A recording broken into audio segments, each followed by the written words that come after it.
하늘의 능력과 권세로 오늘도 입혀 주옵소서.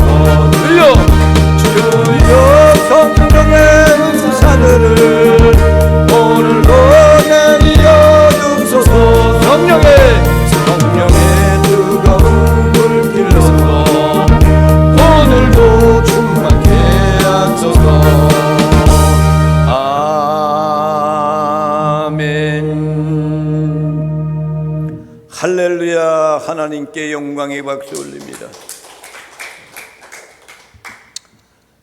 6개월 동안 지켜주신 하나님을 찬양합니다. 미래에 남은 인생의 삶 6개월도 우리 전능하신 하나님이 나와 여러분들을 지켜주실 거라는 것을 믿음으로 감사하고, 이 한 시간 맥주감사 예배로 하나님께 영광 돌립니다. 할렐루야. 앞사람 옆사람 뒷사람 인사를 나눕니다. 하나님은 당신을 사랑하십니다. 하나님은 사랑하십니다. 우리 성도님들을 감사히 사랑하십니다. 나도 당신을 사랑합니다. 감사하며 삽시다. 이 맥주 감사라는 것이 뭐냐면은, 구약 시대 때는 초실절, 칠칠절, 오순절 이런 것들을 하나님께 절기로 지켰어요. 그와 비슷하게 맥주 감사라는 것도 우리나라는 이 볼이라는 것이 6월달이면 수확을 합니다. 그래서 6월달 수확을 다 거두고 나면은 7월달에 하나님 앞에 맥주 감사 예배를 드렸던 그런 것들이 이어져 가지고 오늘날에도 맥주 감사 예배로 하나님께 영광 돌리는 거예요. 그 뜻은 뭐냐? 6개월 동안 하나님 우리를 지켜주신 것 얼마나 감사한지 모릅니다. 남은 6개월 한 해 동안도 우리 하나님이 미래에도 지켜주시고 보호해 주시고 인도해 주실 겁니다 라는 그런 마음을 가지고 하나님께 예배드리는 맥주감사 예배인 겁니다. 그래서 이 말씀을 통해 오늘 시편 23편은 다윗이 하나님께 감사 찬양의 노래를 부르고 있는 것이 시편 23편인 겁니다. 시편 23편을 다윗이 기록했을 때에는 압살롬을 통해 가지고 난이 일어나 도망갔던 그 시절에, 그가 광야에 있을 때, 동굴에 있을 때 하나님을 향하여서 시편 23편을 기록해 찬양을 올려드린 것이 23편인 겁니다. 23편의 내용에 있는 말씀을 보면은 목자 되신 하나님을 찬양하고 그분께 모든 것을 맡기는 삶을 산다. 아무리 어려움과 고통이 내게 온다 할지라도 전능하신 하나님이 나의 목자가 되어 주셔서 나는 양이니까 하나님이 나를 지켜주실 겁니다 라고 고백하는 것이, 이것이 23편의 다윗의 시인 겁니다. 어찌 보면은 여러분, 아들놈으로 통해 가지고 압살롬의 난을 통해 가지고 지금 쫓기는 신세입니다. 이 세상에 여러분 믿을 사람 아무도 없어요. 하나도 없습니다. 누구만 믿으면 안 되는 거예요? 전능하신 하나님만 믿으면 안 되는 거야. 믿음의 대상은 하나님밖에 없어요. 하나님밖에. 성부, 성자, 성령 삼위일체 하나님만 믿는 거야. 사람 믿다가 발등 찍힌다 그랬어. 사람은 항상 배반하게 돼 있어. 배반. 그래서 사람도 믿을 것이 못 돼요. 그렇게 사랑하는 아들이 난을 일으켜가지고 자기가 왕이 되겠다라고 말이죠. 아버지를 내쫓는 거야. 다윗은 신도 제대로 심지 못하고 도망가는 신세입니다. 그런데도 동굴에 있으면서도 하나님께 감사하는 내용의 말씀이란 말이에요. 여러분, 우리가 인생을 살아가면서 여러분들은 행복하게 살고 있습니까? 아멘 하는 사람은 그 믿음대로 될지어다. 그러니까 믿음으로 살아가는 사람들이 행복을 느끼며 산다는 그런 얘기는 진실된 삶을 살고 있구나. 내가 이 현실 가운데서 어렵고 힘이 들어도 하나님이 나를 지켜주시고 인도해 주셨으니 얼마나 감사한가. 사단마귀들이 엄습하여서 우리를 예수 믿지 못하게끔 우리를 유혹하고 넘어뜨리려고 하는데도 전능하신 성령님이 나를 이끌어 주셨네 하면 감사하는 거죠. 그러니까 여러분, 행복하게 살고 계십니까? 그렇게 고백하는 사람들은 행복이 넘치는 겁니다. 여러분, 농부가 열심히 농사 지어가지고 보리를 수확했을 때 농부가 거두어두었던 그 수확이 정말로 풍년이 되어서 좋은 수확을 거뒀을 때 감사하죠. 안 그렇습니까? 풍년이 와서 얼마나 감사한지 모릅니다. 근데 그와 반대로 보리가 하나도 여물지 않고 다 없어졌어. 근데 여러분, 감사할 수 있습니까? 말이 없어. 어째? 그래도 감사할 줄 아는 사람이 다윗이 고백했던 신앙의 정도 있는 거예요. 어떤 목적이든 하나님께 이런 것들이 없어져도 나는 감사합니다 라는 것이 다윗의 신앙 고백이라는 말입니다. 여러분, 사업이 잘 되면, 부흥하고 번영하고 번성하면 감사할 수가 있어요. 그렇죠? 감사합니다. 근데 사업이 폭삭 망했어. 근데 감사할 수 있습니까? 다윗이 지금 그런 상황이야. 그런 상황. 그런데도 다윗은 뭐래요? 여호와는 나의 목자시니 난 부족함이 없다 이거예요. 그분이 목자가 되니 나는 부족함이 없다 이거예요. 부족함이 없다. 여러분, 이런 고백의 신앙을 갖고 계십니까? 여러분, 건강했을 때 난 감사합니다 할 수가 있어. 근데 안병이 들었어. 죽게 됐어. 근데 감사할 수 있습니까? 그래도 감사할 줄 아는 사람이 복 있는 사람이야. 생명은 누구한테 있는 거예요? 전능하신 하나님께 있는 거예요. 이 세상에 나라는 인간을 하나님이 이 땅에 보내주신 것은 하나님의 섭리 가운데 보내주시는 거야. 이 땅 위에서 어떻게 살 것에 대한 것도 하나님께서 우리에게 이끌어 주시는 거야. 환난이 오고 역경이 오고 고난이 오고 잘되고 형통하고 이런 모든 것들이 하나님의 경륜 속에 있는 겁니다. 무조건 잘되고 형통한 사람들도 있지만 못한 사람들도 있어. 다윗은 목자 대신 하나님을 찬양하는 그 모습이 어떻게 이렇게 고백할 수 있었을까? 다윗은 그는 어렸을 때부터 목자가 되어져 가지고 아버지 양을 치는 목동의 일을 감당했던 사람이에요. 열심히 했어요. 자연스럽게 그 사명을 감당하는 사람이 되었단 말입니다. 그렇기 때문에 다윗은 목동으로서 양을 칠 때 그것을 목동이라는 사람, 목자라는 사람이 어떤 사명을 갖고 있다는 것을 너무나도 잘 알기 때문에 자기 자신은 양이고 전능하신 하나님은 목자가 되시네 라고 고백하는 거예요. 그러니까 1절에는 말씀 보니까 여호와는 나의 목자시니 내게 부족함이 없으리로다 그랬어. 누가 계시니까 부족함이 없어요? 목자 되신 하나님이 계시니까. 여호와, 그분이 나의 목자가 되시니까. 여러분의 인생의 삶 다윗과 같은 고백을 하며 사십니까? 내가 주인인데 무슨 소리야? 내가 주권을 갖고 있는데 무슨 소리야? 우리 집의 가장인데 내가 목자야.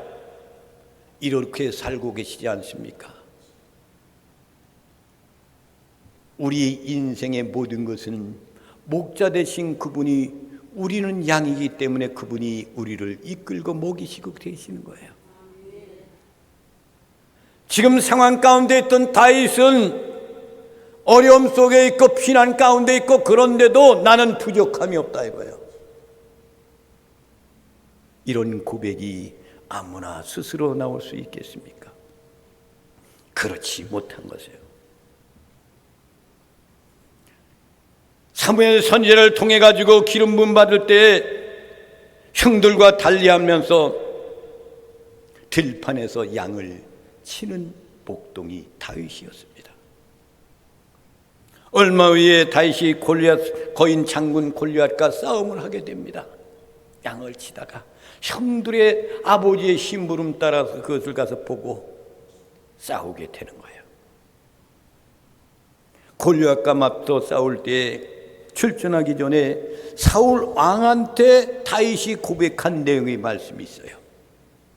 사무엘상 17장 34절부터 37절에는 말씀을 보겠습니다. 시작. 다윗이 사울에게 말하되 주의 종이 아버지의 양을 지킬 때에 사자나 곰이 와서 양떼에서 새끼를 물어가면 내가 따라가서 그것을 치고 그 입에서 새끼를 건져내었고, 그것이 일어나 나를 해하고자 하면 내가 그 수염을 잡고 그것을 쳐 죽였나이다. 주의 종이 사자와 곰도 쳤은즉 살아계시는 하나님의 군대를 모욕한 이 할례 받지 않는 블레셋 사람이리이까 그가 그 짐승의 하나와 같이 되리이다. 아멘. 목동 생활에 있었던 그런 것을 사울왕한테 고백하는 거예요. 그러니까 새끼를 물어갈 때 내가 따라가서 그것을 치웠다 이거예요. 그러니까 그 입에서 새끼를 건져내었다 이거죠. 그러니까 그게 목자야. 목자의 사명이란 말이에요. 지금 이렇게 목자로서 이렇게 양들을 보호하고 지켜주시고 했던 것처럼 전능하신 하나님이 블레셋에 있는 이런 모든 악한 그런 이놈들이 우리 민족을 이렇게 한 거, 전능하신 하나님이 목자가 되어 주셔서 나를 보호해 주셨던 것처럼 우리를 지켜주지 아니하겠느냐 이거예요. 그러니까 블레셋이라는 그런 악한 놈들의 손에서 건져내 주실 거다 이거예요. 그러니까 이것이 믿음인 겁니다.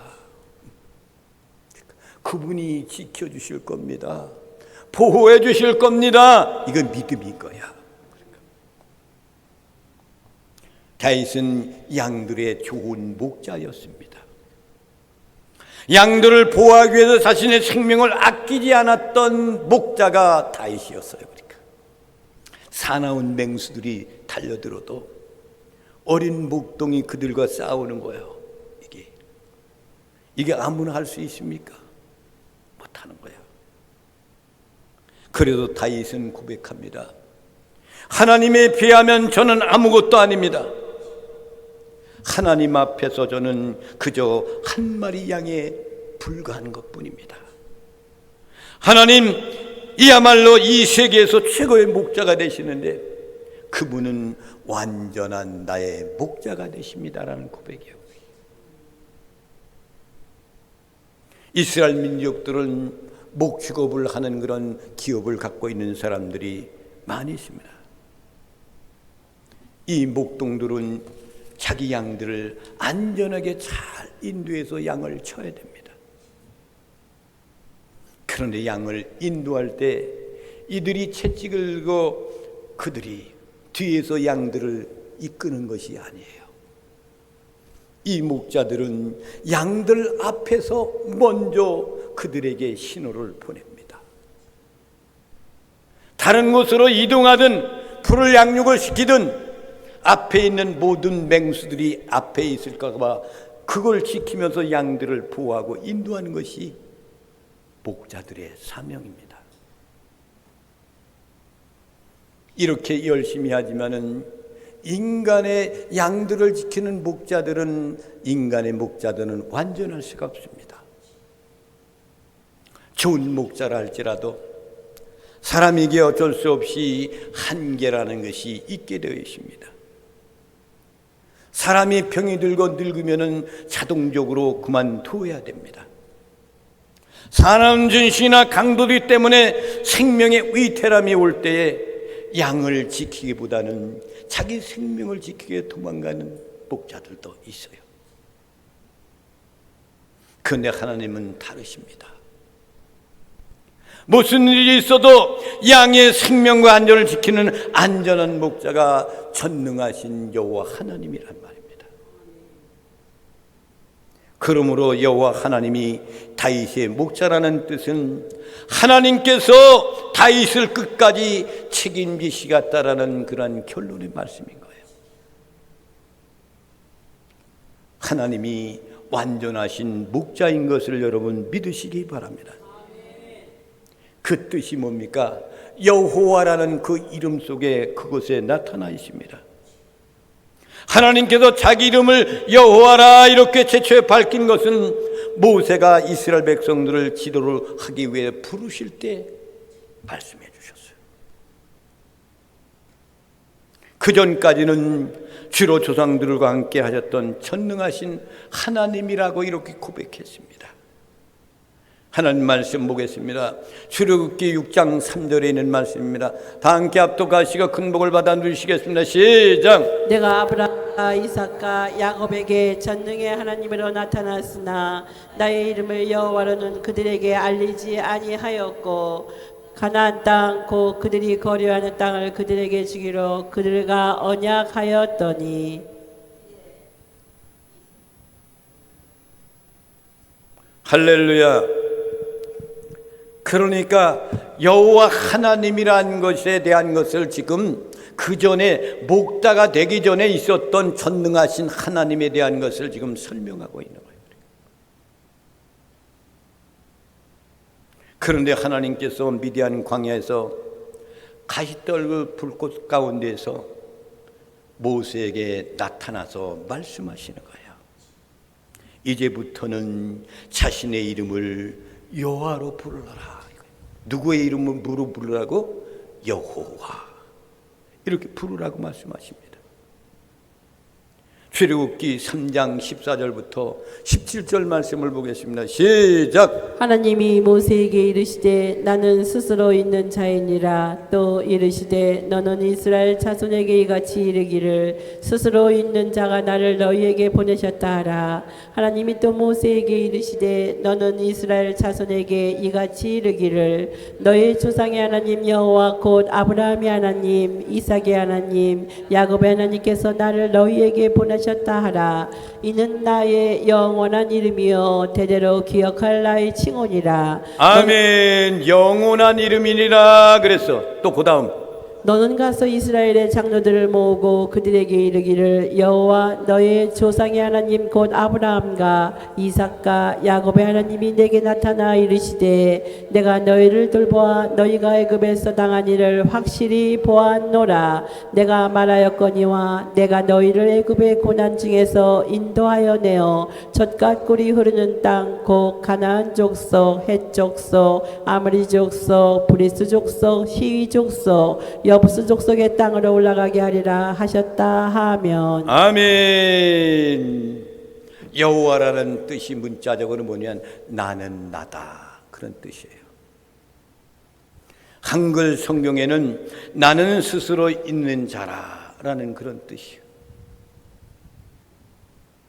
그래서 전능하신 하나님 여호와는 다시 말하면 생명의 근원이 되신 존재조진 근원자라는 그런 뜻이에요. 할렐루야. 사도 바울은 또 로마서 11장 36절에 이렇게 고백했습니다. 다 함께 합독하시고 큰 복을 받아 누리시겠습니다. 시작. 이는 만물이 주에게서 나오고 주로 말미암고 주에게로 돌아갑니다. 그에게 영광이 세세히 있을지어다. 아멘. 아멘. 만물이 어디로부터 나오고 전능하신 주로부터 나오고 주로 말미암았고 주에게로 돌아감이니라. 그분께로 왔다가 그분께로 가는 거예요. 모든 산천초목 이런 모든 것들 수명의 한계가 있는 거예요. 우리 인간도 하나님께로부터 왔다 하나님께로 돌아가는 거예요. 할렐루야. 이것을 여러분 믿고 계십니까? 그래서 사도 바울은 로마서 11장 36절에 이렇게 말씀했습니다. 다 함께 보시겠습니다. 시작.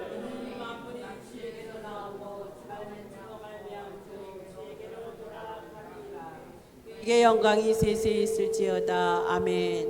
다시 한번 시작. 이는 만물이 주에게서 나오고 주로 말미암고 주에게로 돌아갑니다. 그에게 영광이 세세히 있을지어다. 아멘. 사도 바울도 이렇게 고백했단 말이에요.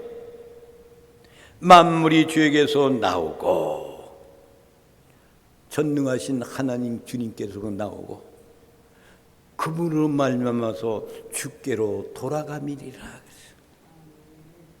여호와 하나님의 주권 속에 있는 겁니다. 그러므로 우리가 행복하려면 영원하신 하나님께 붙잡히는 삶을 살아야 되는 거예요. 그분한테 주권 속에서 살아야 되는 거예요. 내 마음대로 살아가면 절대로 승리의 삶을 살 수가 없는 겁니다. 다윗은 그래서 이렇게 고백하며 살았던 삶을 볼 수가 있습니다. 그래서 전능하신 하나님을 나의 목자가 되십니다 라고 이렇게 고백하는 거예요. 어려운 상황 가운데 쫓기는데도 나는 부족함이 없어요. 왜? 전능하신 하나님이 나의 목자가 되어주시니까. 자기가 목자 생활을 할 때, 목동 생활을 할 때 그 양들을 지키고 보호해 주었던 것, 일일이 왔을 때마다 그는 그 생명을 걸고 그를 지켜주셨던 것을 그것을 거울 삼아서 이렇게 했던 것처럼 전능하신 하나님은 나를 이렇게 보호해 주신다는 거죠. 이렇게 피난 생활하고 있으면서도 나는 그러기 때문에 부족함이 없습니다 라고 고백합니다. 사랑하시는 성도 여러분, 여러분의 인생의 삶이 이 올 한 해 6개월을 이렇게 지나왔습니다. 그러면서 여러분들 6개월 살면서 얼마만큼 하나님의 은총과 은혜를 느끼며 사셨습니까? 숨 쉴 때마다, 걸을 때마다, 뭘 할 때마다, 찬양을 할 때마다, 기도를 할 때마다, 내가 주의 일을 할 때마다 하나님의 인도하심이 있기 때문에 나는 부족함이 없었다. 할렐루야. 이런 고백을 하시고 사셨습니까? 이제 남은 인생의 삶도 여러분 6개월 동안 올 한 해도 전폭을 주님께 맡기세요. 그러면 여러분들이 고백하는 것이 나는 부족함이 없습니다. 힘들어도 부족함이 없습니다. 대한민국이 어려워도 나는 부족함이 없습니다. 이 나라를 하나님이 지켜주실 줄로 믿기 때문에 나는 부족함이 없습니다. 할렐루야. 이런 고백을 하시면서 인생을 마지막을 잘 장식해야 돼요. 열심히 찬양하고 기도하다가 마지막 운명할 때 주님을 부인하고 가는 사람이 얼마나 많은지 몰라. 주님 안에 거하시기 바랍니다. 그분과 동행하시기를 바랍니다. 그분이 여러분의 목자가 되시길 바랍니다. 여러분들은 양이 되는 거예요. 목자는 양을 지켜줍니다. 마지막까지 늘 감사하면서 승리하는 나와 여러분이 되시기를 주님의 이름으로 축원을 드립니다. 할렐루야. 아멘. 봉헌